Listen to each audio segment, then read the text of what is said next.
분산 투자해라. 계란을 한 바구니에 담지 말라. 이런 말씀 한 번쯤 들어보셨죠? 그거는 자산이 많은 사람들한테나 통하는 이야기입니다. 자산이 5천만 원 이하면 절대 분산 투자하면 안 됩니다. 5천만 원을 10개 종목에 나눠 담으면 500만 원씩입니다. 그중 3개의 종목이 오르고 7개가 박스권이라고 한번 가정해보면 사실은 은행 예적금 정도의 수익률밖에 나오지 않을 겁니다. 공부는 열심히 하고 스트레스는 스트레스대로 받았는데 수익률은 눈물이 납니다. 이거 시간 낭비 아닐까요?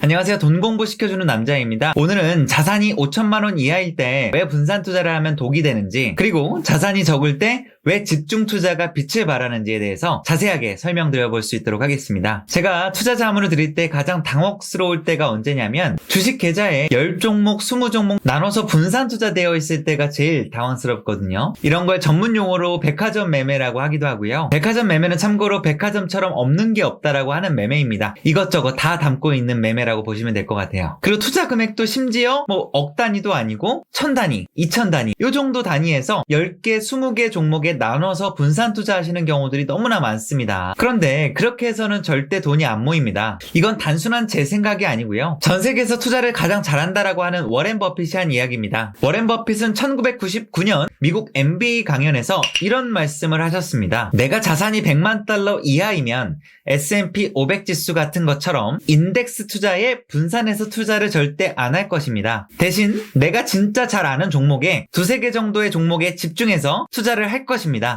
라고 이야기를 했습니다. 2-3개 정도 종목에 집중해서 투자를 하게 되면 연간 50%의 수익도 낼 수 있습니다. 라는 이야기를 했습니다. 워렌 버핏 또한 부자가 되기 이전까지는 분산 투자보다는 집중 투자에 대한 부분들이 훨씬 더 효율적이라는 걸 알고 있었습니다. 다시 말해서 자산이 적을 때는 분산 투자가 아니라 집중 투자를 해야 된다는 걸 말씀을 드리는 겁니다. 제가 오늘 분산 투자와 집중 투자에 대한 차이점과 장단점에 대해서 자세하게 설명드릴 수 있도록 하겠습니다. 많은 분들이 주식 투자를 하면서 무조건 분산 투자부터 접하시거든요. 그게 정답이라고 믿기도 하고 분산하면 안전하다, 리스크를 줄인다 다 맞는 말처럼 들립니다. 그런데 과연 자산이 몇억, 몇십억 정도가 되지 않는 사람에게 심지어 자산이 5천만 원 이하인 분들에게도 똑같이 적용되는 말일까요? 저는 아니라고 생각합니다. 이건 마치 총알이 딱 한 발밖에 없는데 여러 가지 관역에다가 마구 쏘는 것과 똑같은 행위라고 생각합니다. 자산이 적을 때는 여러 가지 관역에 쏘는 것보다는 한 관역에 집중해서 한두 발 정도를 명중시키는 게 훨씬 더 효율적일 수가 있습니다. 자산이 5천만 원 이하, 다시 말해서 자산이 조금 적을 때는 수익 금액보다는 수익률이 훨씬 더 중요해집니다. 예를 들어서 100만 원 정도의 연수익을 먹기 위해서 1억 정도를 굴리는 사람과 100만 원 정도의 금액을 얻기 위해서 500만 원 정도를 연 20% 정도로 운용하는 사람과는 큰 차이가 있을 겁니다. 물론 주식 투자를 하시는 분들이 1억 정도를 운용하는 데 있어서 1% 정도의 수익에 만족을 당연히 하실 수 없으시겠죠? 사실 분산 투자를 하시려고 하시는 마음들은 충분히 이해합니다. 여러 종목에 나눠서 투자해야지 불안감이 덜해지거든요. 떨어져도 다른 종목이 메워주겠지 라고 하는 심리가 안정감을 충분히 줄 수가 있습니다. 그런데 이거는 이제 위안이지 해결책은 아닙니다. 예를 들어서 1억이라고 하는 돈을 A부터 J라고 하는 종목까지 10개 정도 종목에 분산해서 투자한다고 가정해봅시다. 그러면 여기서 3가지 정도의 단점이 존재합니다. 첫 번째로는 10가지 정도 종목에 분산해서 투자하기 위한 공부와 분석에 대한 시간입니다. 여기서는 적어도 투자를 하기 위해서 기본적인 분석 그리고 재무제표 정도까지는 보시는 분들로 한정해서 말씀을 드리겠습니다. 내가 투자하는 종목이 적어도 어떤 종목인지 어떤 산업에 있는 종목인지 이런 것들은 보고 투자를 한다고 가정했을 때 적어도 10개 정도에 대한 종목과 산업과 섹터에 대한 분석이 필요합니다. 분산 투자라고 하면 10개 정도 종목이라고 했을 때 겹치는 산업들, 겹치는 섹터들을 잘 안 하기 마련이거든요. 그러면 기본적인 바텀업 혹은 탑다운 방식으로 분석을 해야 될 것이고 더 나아가서 거시적인 경제까지도 바라보실 수 있는 공부가 필요할 겁니다. 제 생각으로는 10개 정도 종목에 분산해서 투자하려고 하면 상당히 많은 시간이 소요될 것으로 보이는데요. 자, 그 다음으로는 두 번째 단점이 존재합니다. 사실 주식시장은 여러 가지 섹터와 산업들이 순환매된다라는 게 되게 중요한 포인트인데요. 다시 말해서 시기에 따라서 주목받는 섹터와 기업들이 나눠져 있다는 뜻입니다. 보통 올해 있었던 대선 시기 같은 경우에는 정치 관련된 테마들이 부각을 좀 받게 되고요. 2020년도에 코로나가 처음 터졌을 때는 코로나 관련된 의약품, 바이오 관련된 기업들이 엄청나게 강세를 보였던 섹터였고 코로나가 어느 정도 지나면서는 로봇과 AI 관련된 섹터들도 부각을 받기 시작했습니다. 그리고 2023년도에는 완전히 2차전지 장이었죠. 에코프로라든지 금양, 포스코 이런 2차전지 관련된 기업들이 엄청나게 강세를 보였던 장이었습니다. 이런 식으로 시기별, 이슈별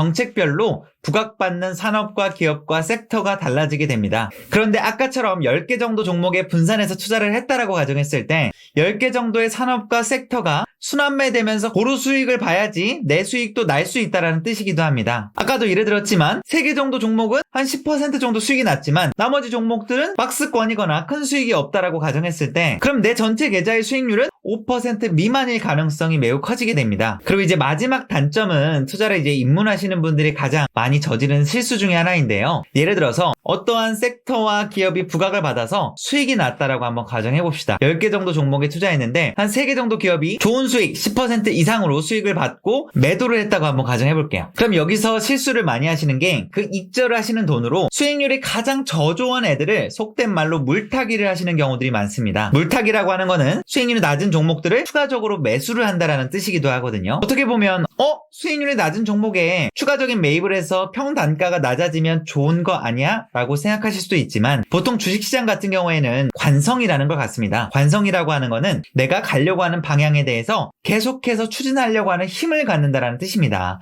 보통 하락 관성을 가진 기업들은 지속해서 하락해서 떨어질 가능성이 크고요. 반대로 상승하고 있는 종목들은 추가적인 날개를 달아서 더 상승할 가능성 또한 큽니다. 그런데 하락 추세 중인 종목에 물타기를 해서 평단가를 낮췄다라고 한들 사실은 계속해서 추가적인 하락이 이어지게 되면 내 손실은 눈덩이처럼 훨씬 더 커질 수도 있다라는 겁니다. 이러한 3가지 정도의 이유로 사실은 분산 투자가 빛을 발하기 어려운 경우들이 많습니다. 물론 퀀트 투자 같은 계량 투자 같은 경우에는 기간을 딱 정해놓고 일정한 데이터에 기반해서 수익이든 손실이든 무조건 매도를 하는 그런 전략이기 때문에 이거는 좀 예외일 수 있지만 이 이외의 투자 같은 경우에는 대부분이 손실을 볼 가능성이 크다라는 말씀을 드리고 싶습니다. 그러면 자산 5천만 원 이하일 때는 왜 집중 투자를 해야 되는지 그리고 그게 왜 기회인지에 대해서 자세하게 설명드릴 수 있도록 하겠습니다. 앞서 워렌 버핏도 자산이 커지면 하고 싶어도 집중 투자를 못한다라는 말씀을 드렸었는데요. 그 이유에 대해서 간단하게 설명을 드리겠습니다. 내가 운용하려고 하는 자산이 최근 이제 개정이 되려고 하는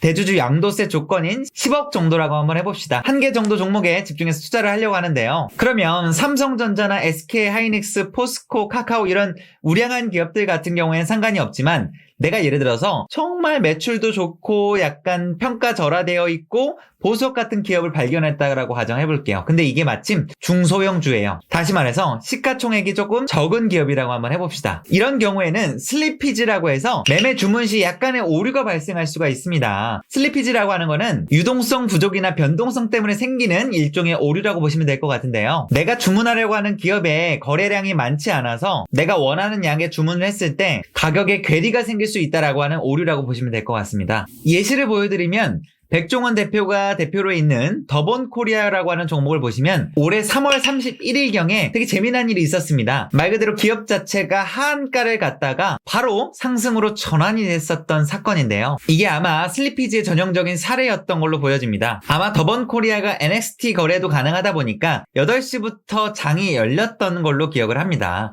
그런데 누군가가 이제 더본코리아를 팔고 싶은 거죠. 적지 않은 물량을 팔고 싶어 하는데 매수하려고 하는 사람이 적으니까 하한가까지 내려가서 매도가 됐던 거예요. 그러니까 사실은 이런 것들을 슬리피지라고 합니다. 그러니까 중소형주 같은 경우에는 이런 오류들이 발생할 가능성이 매우 큽니다. 그럼 자산 규모가 10억이 아니라 20억, 30억이라고 하면 할 수 있는 종목 자체가 훨씬 더 줄어들 수밖에 없겠죠. 그러니까 오히려 자산 규모가 커지면 커질수록 집중 투자라고 하는 게 조금씩 어려워질 수밖에 없는 겁니다. 자, 그러면 집중 투자가 왜 장점들이 좀 있는지를 좀 디테일하게 살펴볼 텐데요. 우선 집중 투자라고 하는 거는 2개에서 3개 정도 종목에 집중해서 투자를 하는 겁니다. 아무래도 분산 투자처럼 5개 이상의 종목에 나눠서 투자하는 것보다는 훨씬 더 2-3개 정도 종목에 집중해서 투자할 수 있다 보니까 기업이라든지 산업 섹터를 분석하는데 훨씬 더 시간적인 여유가 생길 겁니다. 그리고 더 나아가서 디테일하게 해당 기업의 주식 담당자와도 소통을 해볼 수가 있을 겁니다. 이거 의외로 주식 담당자와 소통하는 거 모르시는 분들이 있어서 제가 간단하게만 좀 짚고 넘어가 드릴게요. 주식 담당자와 소통하는 방법은 주식 담당자의 연락처는 사실 네이버 증권이나 아니면 전자공시 시스템이라고 하는 다트를 통해서 손쉽게 보실 수가 있으신데요. 오늘은 간단하게 네이버 증권을 통해서 볼 수 있는 방법을 알려드리겠습니다. 내가 관심 있어 하는 기업을 그냥 네이버에 검색창에 쳐주시고요. 이 기업의 주가가 나와 있는 이 그래프를 클릭하게 되면 네이버 증권으로 창이 이동하게 됩니다. 그럼 여기서 종목 분석 탭을 누르게 되면 여기 이제 전화번호 모양이 있어요. 이걸 클릭하시는 게 아니라 그 위에다가 마우스를 살포시 갖다 놓게 되면 회사의 대표 연락처와 주식 담당자에 대한 연락처 또한 나오게 되거든요. 보통 이렇게 큰 기업들은 회사 대표 번호와 주식 담당자 번호가 다른 경우들이 있고요. 조금 중소형 기업들 같은 경우에는 주식 담당자와 회사 대표 번호가 같은 경우들 또한 있습니다. 그럼 이제 해당 기업의 주식 담당자와 전화를 통해서 통화를 해볼 수가 있는 거고, 그냥 대표 번호로 연락이 된다라고 하면 주식 담당자와 통화를 원한다 라고 하시면 주식 담당자와 통화를 하실 수가 있으실 겁니다. 제가 다음 영상에서 주식 담당자와 무슨 이야기를 해야 될지 그리고 팁 같은 것들도 안내를 드릴 텐데요. 기본적으로 이제 회사의 주요 공시사항들에 대한 부분들도 물어볼 수 있고, 예를 들어서 신사업에 대한 부분을 발표를 했다라고 하면 해당 부분에 대해서도 디테일하게 여쭤보실 수가 있으실 겁니다. 다시 돌아오면 집중 투자를 하기 위해서는, 다시 말해서 두세 개 정도 기업에 집중해서 투자를 하기 때문에 해당 기업과 산업과 섹터에 대해서 훨씬 더 공부를 해볼 수가 있고, 조금 더 좋은 팁이라고 하면 자기가 잘 아는 분야에 대해서 해보시는 게 훨씬 더 도움이 되시겠죠. 그리고 집중 투자를 하실 때는 사실은 적은 종목에 투자를 하다 보니까 타이밍을 맞춰서 뭔가 기술적인 분석을 해서 투자를 하는 것보다는 가격 자체가 자기가 분석한 정도의 가격보다 이하라고 했을 때는 조금씩 분할해서 매수해 주시는 게 훨씬 더 효율적이실 수가 있으실 겁니다. 그러면 어떤 분들은 집중 투자에 대한 부분들에 리스크가 없나요? 라고 하시는 분들이 있으세요. 집중 투자 또한 당연히 리스크가 있습니다. 내가 예를 들어서 여러 가지 노력과 분석을 통해서 어떠한 산업과 기업에 대해서 공부를 하고 투자를 했음에도 불구하고 생각보다 정책적인 부분들이라든지 대외적인 부분들 이슈로 해당 산업과 섹터와 기업이 부각을 못 받을 수 또한 있거든요. 그럼 사실은 이제 집중 투자를 할 때도 전략을 짜시는 게 중요해요. 내가 예를 들어서 두세 개 정도의 종목에 집중해 투자를 하는데 투자적인 기간은 6개월 정도, 반기 정도의 기간을 투자를 할 거고, 수익률은 10% 정도를 목표로 해서 투자를 하겠다라는 목표를 또 세워볼 수가 있을 거고, 손절에 대한 기준 또한 세워볼 수 있으실 겁니다.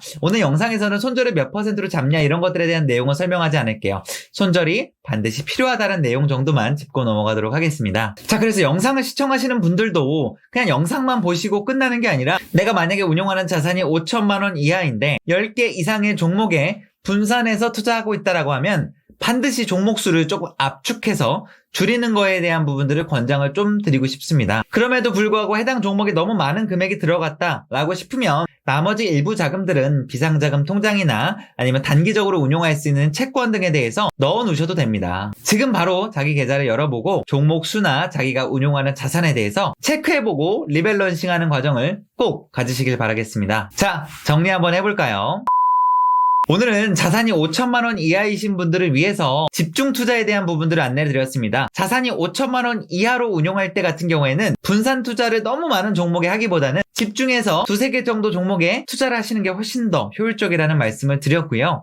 그 집중 투자를 하기 위해서는 어떤 식으로 기업에 대한 분석을 하고 산업에 대한 부분들을 보고, 그리고 심지어 주식 담당자와 어떤 식으로 통화해야 되는지에 대한 부분들도 간단하게 좀 짚어드렸습니다. 자기가 운용하고 있는 종목, 그리고 자기가 운용하고 있는 포트폴리오에 대해서 궁금하신 것들을 댓글에 좀 남겨주시면 제가 해당 부분은 정성스럽게 댓글을 남겨드릴 수 있도록 하겠습니다. 오늘도 제 영상 시청해주셔서 감사합니다. 고맙습니다.